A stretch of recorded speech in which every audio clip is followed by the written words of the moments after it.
สบายดีสวัสดีในยามแรงตอนนี้เวลา5 โมงปลายหรือว่า5 โมงเย็นตอนนี้เดินทางมาฮอดหมู่บ้านห้วยยึงเมืองเซโปนแขวงสนเขตเป็นหมู่บ้านป่าบ้านดงบ้านดอยเป็นหมู่บ้านของพี่น้องชนเผ่าบลูตีเด้พี่น้องวิดีโอนี้จะพาทุกคนเลาะเบิ่งวิถีชีวิตของชาวบ้านในยามเย็นยามมื้อแลงหมู่บ้านนี้นี่ไฟฟ้านี่บ่ทันได้เข้ามาถึงเด้ชาวบ้านยังคงไต่ไฟโดยแสงจากแผงโซลาร์เซลล์กลางเว้นมามีแสงแดดแล้วก็ซาบแบต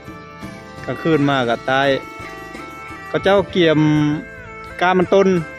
เต็มเลยสิไปปลูกมื้อนี้วันที่23มีนาปี2026บรรยากาศยามแลงหมู่บ้านเงียบสงบแต่ว่าผู้คนนี่บ่ได้แบบว่าบ่ได้ลำบากอย่างหลายหลวงเนาะธรรมดาตอนนี้โครงการไฟฟ้าเนี่ยกำลังเข้ามาแล้วแต่ว่าบ่ทันได้มีไซต์เนาะกำลังเข้ามาเดือนนี้แหละเขาเจ้ากำลังย้ายลักย้ายอย่างย้ายสายมาดึงลักดึงสายมาแต่ว่าบ่ทันได้เปิดสายไฟบ่ทันได้สำเร็จเทื่อเดี๋ยวจะพาทุกคนเลาะเบิ่งวิถีชีวิตภายในหมู่บ้านหลายๆจุดอีกชาวบ้านเพิ่นกำลังจะไปตักน้ำอยู่น้ำลิ้นแคบหมู่บ้านน้ำกระตุกเต็มเลยน้ำหลายแท้ น้ำลายแล้วมันก็มีน้ำเลย แพ้เฉยไวเฉยเอานะเจ้าห้าไวเฉย น้ำไปเจ้าถูกตักที่สุด ตั้งอยู่ไกลอยู่แคบหน้าพุ่นป๋าตัวเต็มกระต้าเลยพี่น้อง ตาแหละ ได้อยู่20 โลเต็มหมดเลยเนาะ โดย เต็มแห้งเลยไปตักซุมือบ่ ตักที่มือ โอ้ มีแต่ตักที่มือ เดี๋ยว4 เดือน 5ก็ออกตลอดอยู่บ่ เอาตลอดมันมีน้ำบอด โอ้ออก บก บ่ได้บกเนาะ น้ำเขาแอดบกและ น้ำบาดาลอยู่กลางบ้านนี่เป็นอะไร บก บกก็คือแห้งเนาะ มันแห้งใช่ไหม โดยคันอยู่หันบ่ได้แห้งเลยเป็นบ่ไหลตลอด ไหลตลอด อ๋อ ใกล้ ไกลบ่ ยามมันน้ำท่วมก็ฮอดน้ำท่วม โอ้อ๋อ น้ำอ ตัว อกทุกปีน้ำ ออกตลอดแม่นบ่ บกไม่แห้ง โดยอ๋อไปเบิ่ง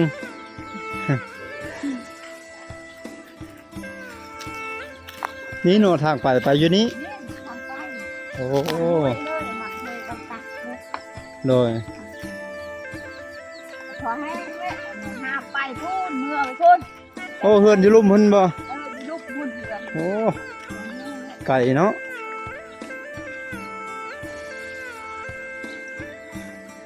มาได้ตังอยู่ห้วยพุ่นบ่อยู่แคมป์หน้าพุ่นบ่ให้ละเจ้าเมื่อกินบ่น้ำนี่เอามื่อหดพักเอามื่อเฮ็ดหยังน้ำนี่ โมคมลาวันใดวะไปกลับบ้านไปตัวใช้ภาชนะสีเขียวทั้งหน้าเอามื่อดื่มตัวน่ะตัวทั้งหลังละเอาไปใช้ประเภทล้างถ้วยล้างหยังล้างซ้ำแตงยูพวกกินชาวบ้านหลายคนก็ยังคงใช้แผงโซลาร์เซลล์เดี๋ยวคือสีอีกบดลบไดก็สิได้ใช้ไฟแล้วพี่น้องเอ้ย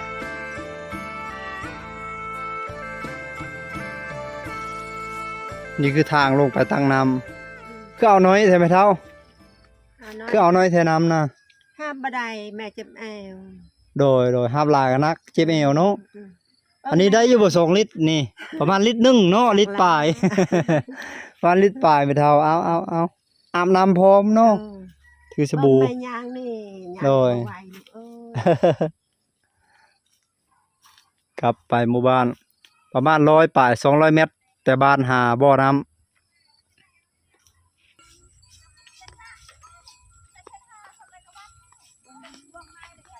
นี่แหละพี่น้องจุดเพิ่นอาบน้ำอาบในตักน้ำตักในอยู่จุดนี้เลยพุ่นน่ะป้าคนเต็มอยู่ได้ เก ก็สิถ่ายห่างๆได้ซำนี้เด้อพี่น้องเพราะว่าถ่ายไกลบ่ได้เด้อพี่น้องเอ้ยตักน้ำดื่มก็ตักอยู่นี่แหละมันไหลตลอดได้เดือน4เดือน5ก็ตามเพิ่นเว้าสู่ฟังอาบอยู่นี่สักเครื่องสักของอยู่นี่เป็นน้ำที่ไหลออกมาแต่ป่าบ่อนป่านั้นทรายเย็นไหลตลอดปีแคมทงนาแคมหมู่บ้านเมื่อแล้วเนาะบัดนี้ใส่คักนำเนาะใส่ติ้งแต่ละสิเย็นคักเนาะหาบกลับบ้าน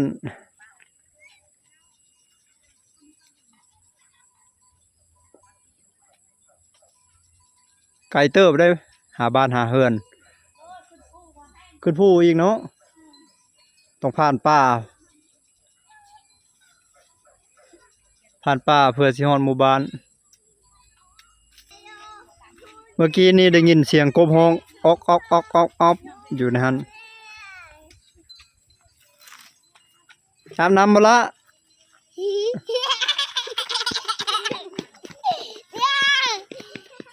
พุ่นมาอีกเลยอาบน้ำบ่ชุบตัวนะ Dâu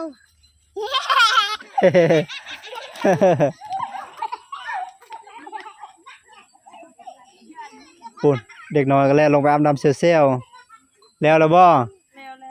กลับบัดนี้เนาะ มื้อนี้บ่ได้ตักน้ำตักพ่อแล้วบ่ ตักแล้วนะ เรียบร้อยเนาะอ๋อครับนี่เนาะอาบน้ำแล้วเรียบร้อยแล้วจังมาอาบเจ้านะแต่ละมื้อมีแต่อาบอยู่นี่แหล้วเนาะคือบ่อาบน้ำบาดาลอยู่เทิงบ่คักบ่ คนลาย มันข้นโพดอ๋อเอาคู่ใหญ่บัดนี้ไปเท่า เมื่อกี้น่ะคู่น้อยโพดเนาะเอาคู่ใหญ่ๆบัดนี้ Nhảy bó phá โดย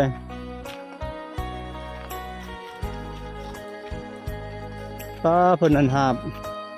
คู่บักใหญ่อย่างก่อนไก่บ่เฮิ่นแต่เจ้าสิเทิงพุ่นบ่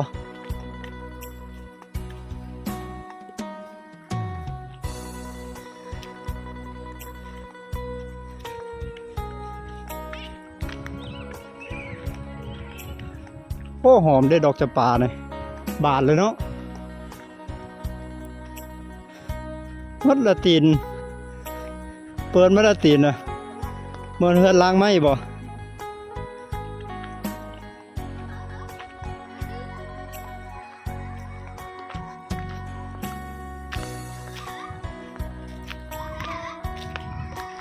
ยามพ่นมันบ่คุ้นบ่ยามพ่นน้ำเนี่ย มันเป็นคนคือกัน คุณบ่แห้งพอได้อาบได้เนาะโต๊ะน้ำฝนน้ำเลยเนาะพอยามนั้นนะมีไฟฟ้าแล้วเด้บัดนี้เนาะสายไฟเข้ามาฮอดแล้วสบายแล้วบัดนี้จนนั้นก็ได้ใช้ไฟแล้วเอาเข้าแล้วบ่เฮือนเจ้าเอาไฟเข้าแล้ว ยังบ่ได้เข้าโอ้ยังบ่ฮอดอยู่เฮือนเจ้าเนาะยังไกลบ่อยู่เทิงพุ่น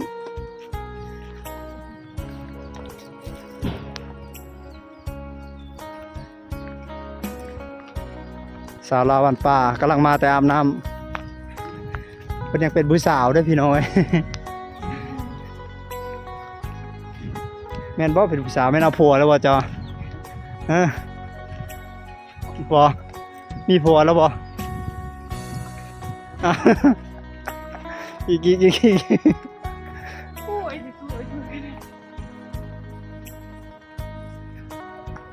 ถามเพิ่นเมื่อกี้เนี่ยเพิ่นว่ายังเป็นผู้สาวอ่ะ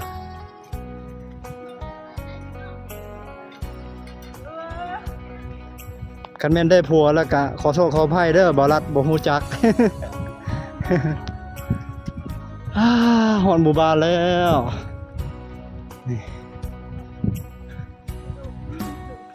โอ้ยังบ่ฮอดอยู่เฮือนนะพุ่นเนาะ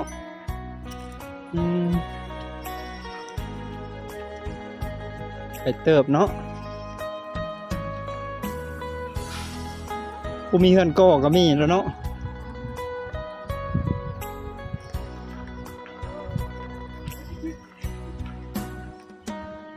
ก็โต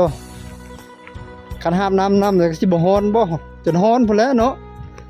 ตั้งแต่บ่อาบน้ำฮ้อนเฮือนน่ะพอดีฮ้อนเลยเพื่อนไผตั้งใหม่อยู่นี่เพื่อนเจ้าบ่เพื่อนเจ้าอยู่นี้โอ้หลังนี้เพิ่นหมดแล้วเป็ดหลายโตเนาะเอาขึ้นทางนี้บ่กระไดขึ้นอยู่นี้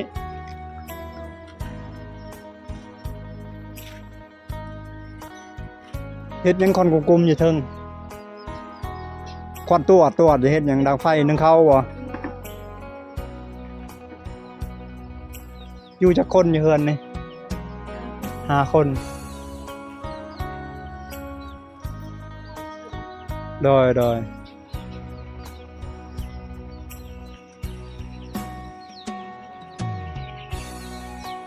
อยู่เฮือนเพิ่นเลี้ยงเป็ดหลายโตได้โตบักแงบักใหญ่ พายุเขาเวี เลี้ ย ย ง งหมูนำ เงินเขาเอื้อยเฮากับเงินพ่อแม่เฮาลูกเพื่อน โอ้ได้ข่าวมาว่าพายุเข้านครหลวงเวียงจันทน์ได้มื้อนี้นะเพื่อนชาวบ้านได้รับผลกระทบหลายสมควรมักเฮ็บตกอีกโอ้เราเข้าเพิ่นได้นี่เนาะเฮ็ดคอกเป็ดอยู่ในนี้ข้างเป็ดข้างไก่อยู่ในหัน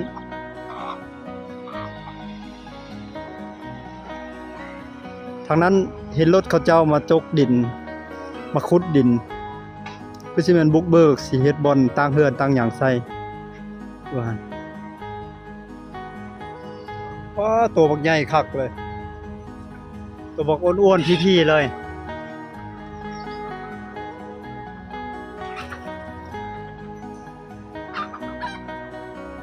เสียงตะเว้นกำลังรับขอบฟ้าแล้วทุกคนเลยแนมเห็นแดงไม่หน่อยกำลังจะรับกับบรรยากาศภายในหมู่บ้านชาวบ้านกำลังมีความหวังใหม่